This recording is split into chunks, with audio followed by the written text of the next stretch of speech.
So, Brian, there's been a ton of clips flying around the internet of this Tucker Carlson interview / beatdown of Ted Cruz.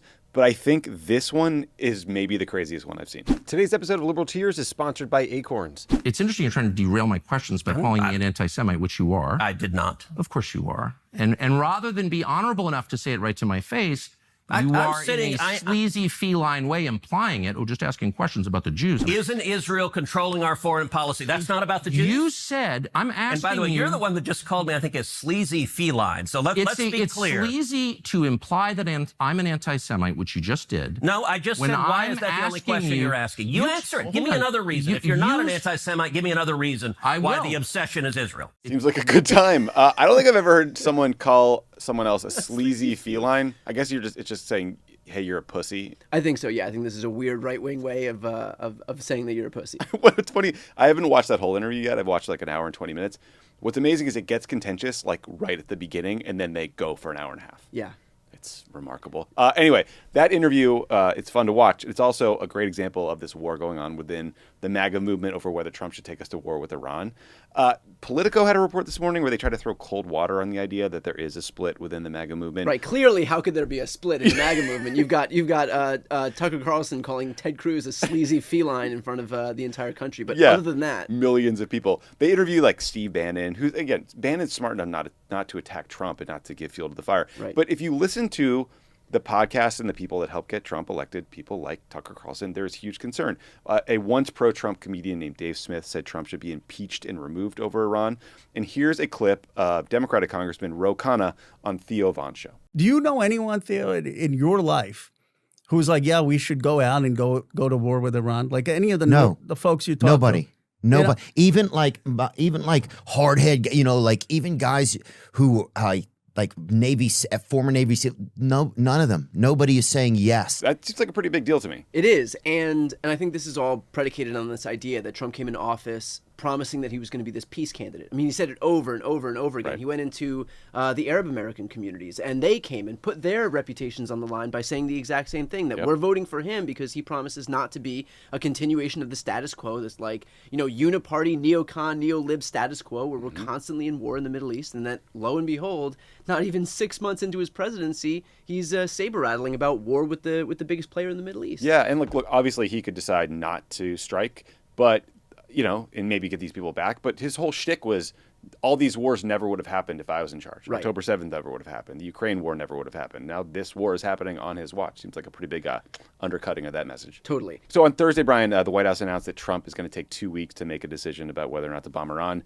I pray to God that we do not get involved in this war, but I have to say, if putting on my Obama partisan hack hat, if Israel and Iran were trading ballistic missiles, and Barack Obama was in charge, and he was like, let me chew on this decision for 2 weeks, like Lindsey Graham would literally light himself on fire in front of the White House. Well, and I think this is actually well timed because that means that decision should come out somewhere around the time that the healthcare bill drops and the infrastructure plan. So I think he wants to time those all at the same time. That's a really good point that I have not heard made. Also, we expect a response from Putin about the prospect of invading Ukraine. That should come in about 2 weeks as well. And if I'm not mistaken, we have some news on wiretapping coming in 2 weeks. Oh, good. Okay, that's a lot of fun stuff to look it's going to be a very busy July. It's going to be a busy July. But also, Brian, a lot of observers have pointed out that Trump often says he will do something in 2 weeks and then never does it. Here's a little compilation that I think the Democratic Party, the DNC, put together. Let's watch. Do you still believe that Putin actually wants to end the war? I can't tell you that, but I'll let you know in about 2 weeks. I think you're going to find some very interesting items coming to the forefront over the next 2 weeks. And I'll be making a big decision on the Paris Accord over the next 2 weeks. You'll be hearing about it a lot more in the next 2 weeks. Maybe in 100 years from now, maybe in 2 weeks. I will make my decision whether or not to go within the next 2 weeks. What do you think, Brian? Are we going to get a decision, or is he just going to pretend he never said it? 2 weeks is Donald Trump's tell that he has no fucking clue what he's talking about. He has no answers for any of this stuff. 2 weeks is far enough out that it gives him a little bit of breathing room, but close enough that it still feels relevant so he can keep people on the hook a little bit. But 2 weeks is his way of saying he has no clue what's coming next. I also think it's worth noting, Tommy, that Trump was in a movie that is called, I shit you not, 2 weeks notice. Wait, when was he in that? Here's the clip. So who's the new chief counsel? If she's any good, I'm going to steal her away. Okay, well, that's interesting. I did not know that. Brian, I just want to say, there's a lot of focus on will he, won't he, 2 weeks, the time frame, et cetera. The White House is currently refusing to rule out using a nuclear weapon on Iran to prevent Iran from getting a nuclear weapon. So that seems insane to me. And that's the whole basis of a lot of the complaints from those on the right who are still defending Trump, is this whole idea of they'll blame Barack Obama for pulling out of the JCPOA, and even Trump's own team is blaming Barack Obama for pulling out of the JCPOA while claiming that that's responsible for Iran being able to get closer to a nuclear weapon, when the JCPOA was the whole reason that they were prevented from being able to get a nuclear weapon. This whole thing's so stupid. Trump could have stayed in the Iran nuclear deal, renegotiated it, made it stronger in some marginal way, and then called it the Trump nuclear deal. Oh, you don't think just saber rattling about dropping a nuclear bomb on Iran, maybe or maybe not in 2 weeks' time, is not going to be a better strategy than staying in the JCPOA? Things are going great right now. I think outsourcing your foreign policy to Bibi Netanyahu maybe not the best play. Look, as hard as we are on Trump, Democrats are struggling to find a message about Iran right now. It is driving me a little crazy. Again, if the roles were reversed, if Obama was president, Republicans would have it easy. They would just say, you're weak, you're weak, you're weak, right? They would just push him into war. We're a responsible party. We don't want a war, so it's a little more complicated. But at a minimum, Brian, I want Chuck Schumer and Hakeem Jeffries to try to force a vote in Congress, or at least debating whether or not to authorize this war. Yeah, and we've seen instances there are a few resolutions that are floating around, and the reality is that I think Thomas Massie is the only Republican who signed on to any of this, but there is no pressure. There should be a ton of pressure on all of these Republicans to make sure to protect their own autonomy. They're the ones that are allowed to declare war. They're the only ones that are allowed. It's in the Constitution. It's in the Constitution, which clearly has been a guiding principle for them, has been their North Star this entire time. Yeah, they all but still, they should thing. jealously guard their own prerogative, and it's their responsibility to be able to declare war. And the fact that only Tommy Massie, there's so little pressure. You call him Tommy? You guys are first name? Tommy Massie. There's so little pressure on these Republicans by the Democrats that all you have is old Tommy Massie signing on, and that's it. Is completely unacceptable. It is unacceptable. It's crazy that the Republican Party, you're finding moral leadership from Tucker Carlson, Marjorie Taylor Greene, although she should co-sponsor this bill. Matt Gaetz is saying great things about avoiding war with Iran. There's a lot of weird people out there making really good points. I'm curious, though, because we're in a situation where, yes, we should always have Democrats be louder about everything that's happening.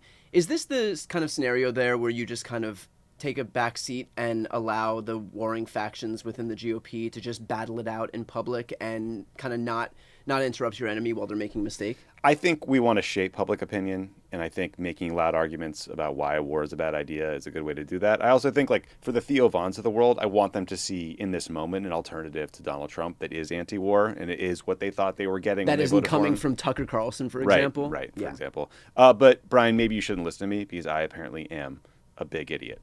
The boys over at Pod Save America are siding with Tucker Carlson and Marjorie Taylor Greene. I have a general rule. If the people at Pod Save America are agreeing with you on a major foreign policy issue, the designers of the JCPOA, you are doing it wrong. Here's Tommy Vietor, former van driver for Barack Obama. Tommy Vietor is the biggest idiot in foreign policy. That dude worked with Ben Rhodes on the JCPOA to set up an Iranian-dominant Middle East that ended with October 7th and wild expansion of terror groups all over the region.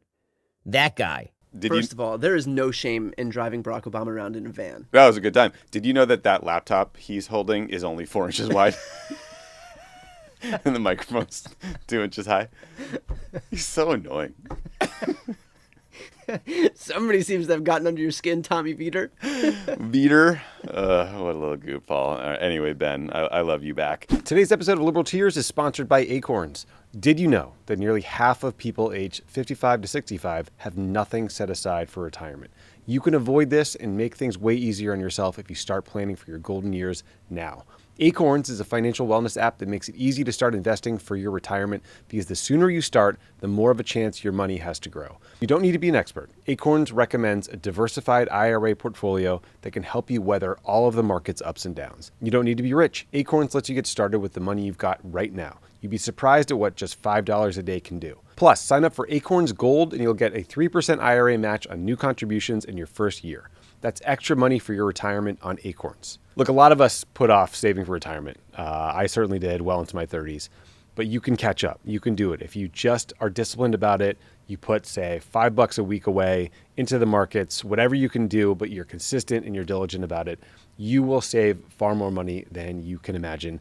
And over time, it will grow, it will compound, it'll be the smartest thing you ever do. Sign up now and join the over 1 million all-time customers who have already saved and invested over $2.2 billion for their retirement with Acorns. Head to acorns.com/rank or download the Acorns app to get started. Paid non-client endorsement compensation provides incentive to positively promote Acorns. Tier 1 compensation provided. Investing involves risk. Acorns Advisors LLC is an SEC-registered investment advisor. View important disclosures at acorns.com/rank. All right, Brian. So we're sitting here in LA. Last night, Brian and I were at an event after which we joined in the guerrilla war campaign against ICE. So we're a little tired. We got tear gassed a couple times. I did beat up a couple of cops, but they were horse cops. So it was, anyway, it was a long night. But immigration's still at the front of mind here for us in LA. I'm so exhausted. You just segue into you beat up a horse? It was a weird night, I'm telling you. There's a new Super PAC ad. It's getting a lot of attention. It's ruffling a lot of feathers in Republican circles. Let's watch. I had a really good time today. Yeah, me too. I really look.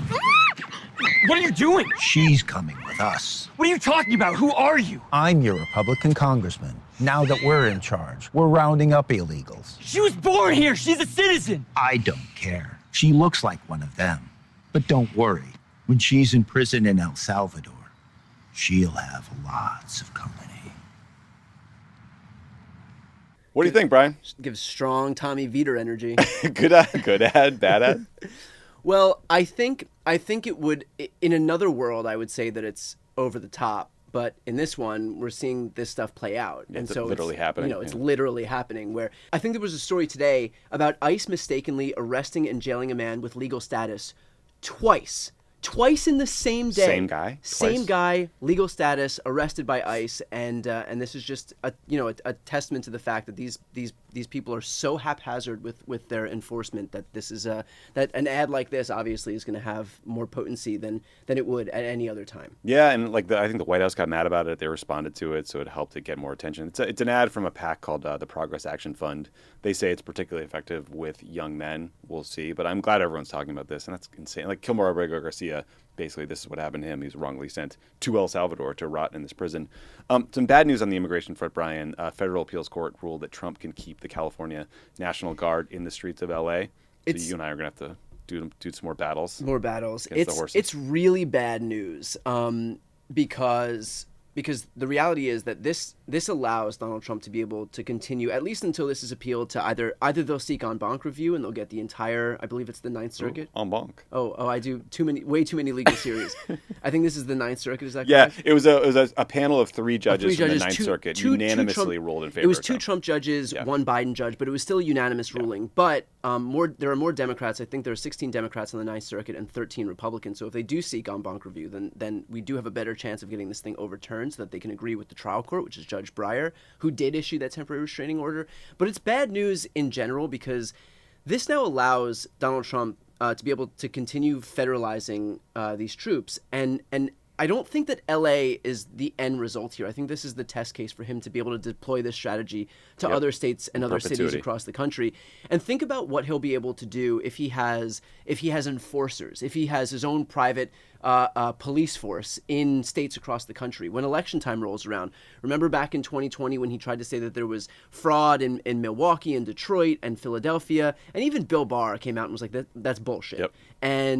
And still Trump wanted to seize the voting machines. He wanted to do whatever he had to do to overturn the election. But folks within his administration served as a bulwark against that. You had Bill Barr, Ken Cuccinelli, Ken Wolf, right? And so now you've got the Pam Bondis and Dan Bonginos and Kash Patels of the world. They're not going to serve as a bulwark. So there's no barriers from within the government. And now he's got his enforcers. He's got his secret police force out here, oftentimes just covering their faces, not wearing any insignia.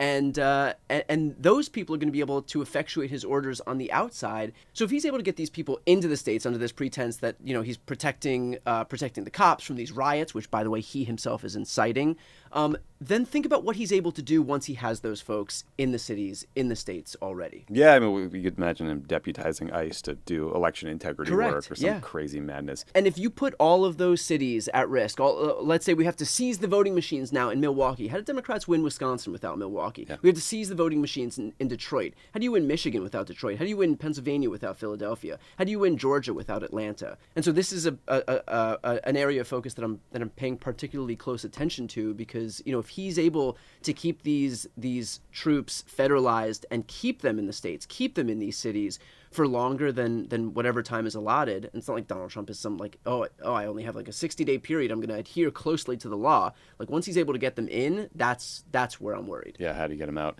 Also, NBC News reported that J.D. Vance is visiting L.A. today. Do you want to announce that he's coming on your show and crashing at your place? Well, I was going to have the big reveal, but I guess I just did it for you. Yeah, he did it for me. Where are you going to take him to dinner? We're going to the Ivy. Oh, nice. Yeah. Nice. Old school Hollywood. I thought he was more of a Chateau Marmont guy. No, they wouldn't let him in. The Ivy would be good. Yeah. I'm glad some places still have standards. The Pope is staying at Chateau, so they don't want to let him near him. Finally, Brian, the endless grifting from the Trump family continues. Here's a clip of Eric Trump hawking his latest product to a MAGA bozo named Benny Johnson. We're doing the same thing with Trump Mobile right now. I'm incredibly excited. You can build these phones in the United States. Our customer service is in the United States. It's in St. Louis, Missouri. We can add more functionality. We can do it cheaper. We can do it better.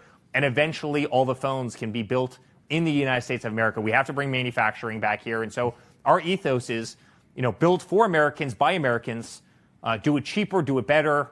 Monthly plans, $47 a month, which we kind of thought was fun and cool. Unlimited calling, unlimited text, over 100 countries around the world.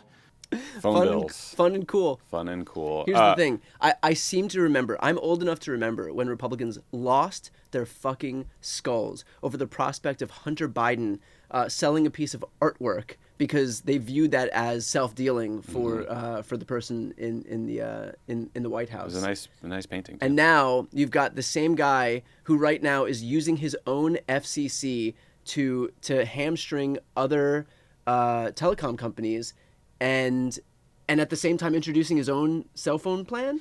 Yeah, well, you told me, though, that you were holding off on your latest iPhone upgrade to join Trump Wireless and get a Trump phone, no? I mean, I am, but it still reeks of corruption. It does reek of corruption. I mean, I'm a sucker for a good deal as much as anyone else. 46, 47? Yeah.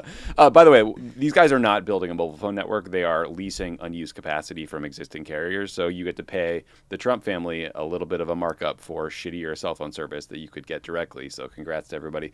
Also, there is no chance these phones will be made in America, which you can tell from the way Eric awkwardly talks about it. Like, the phones are going to be made in China. He keeps saying that the call center is in St. Louis, as if that negates the fact that these phones are 100% not going to be made in this country. Yeah, that's where Apple does all its work. Right. It's the call centers. Give me a fucking break.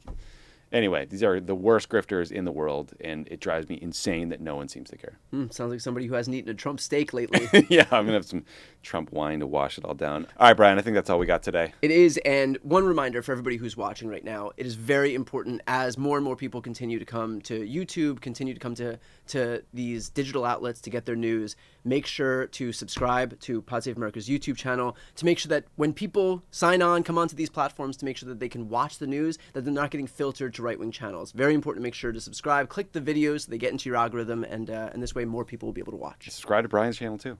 It's great stuff.